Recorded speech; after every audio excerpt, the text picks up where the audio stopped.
Today on Running to Him. God is the ultimate owner of our things. Our possessions are only in our hands for safekeeping. We will read through the Pentateuch until January, and today we read Leviticus 26:14 through 27:34, and we'll concentrate on 27:28 through 33.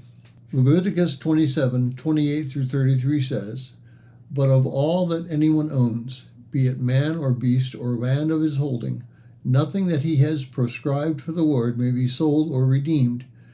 Every proscribed thing is totally consecrated to the Lord.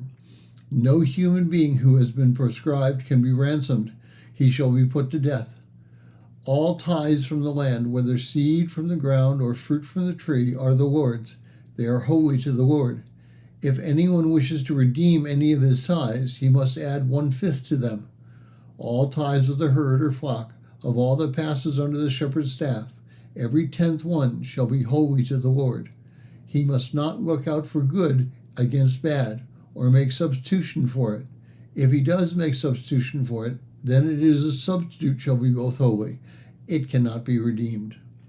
Today I'd like to talk about something very serious, that of dedicating something to God, including those things which were automatically dedicated to God through their being firstborn or first fruits.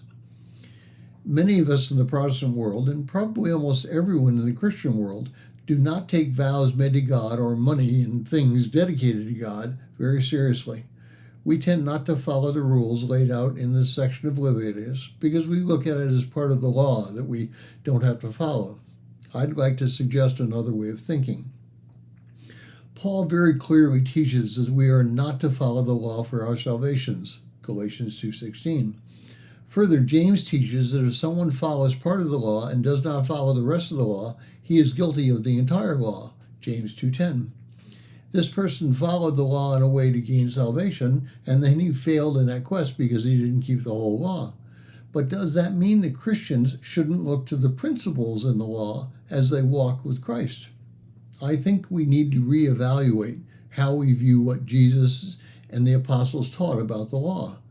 Jesus stated that there were two aspects in keeping the law. The first aspect was to love the Lord with all your heart, mind, and soul. And the second part was to love your neighbor as yourself, Luke 10:27. So how do we keep the first part of what Jesus said, to love the Lord with all our heart, mind, and soul? I believe that means that we recognize what belongs to God. Is God the owner of 10% of what we receive, or is God the effective owner of everything that we have received?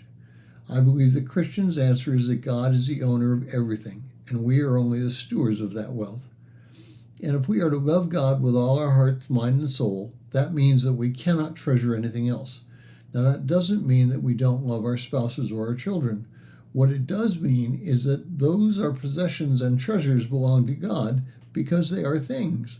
Nothing we own in this life will carry on to the next.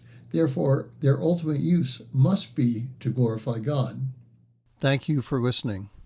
We pray that today's devotion was meaningful to you. We would love to hear from you. You can use either Facebook or YouTube to like, subscribe, share, and tell others about us. If you would like to contact us, you can reach me at phineasjacobus@runningtohim.net.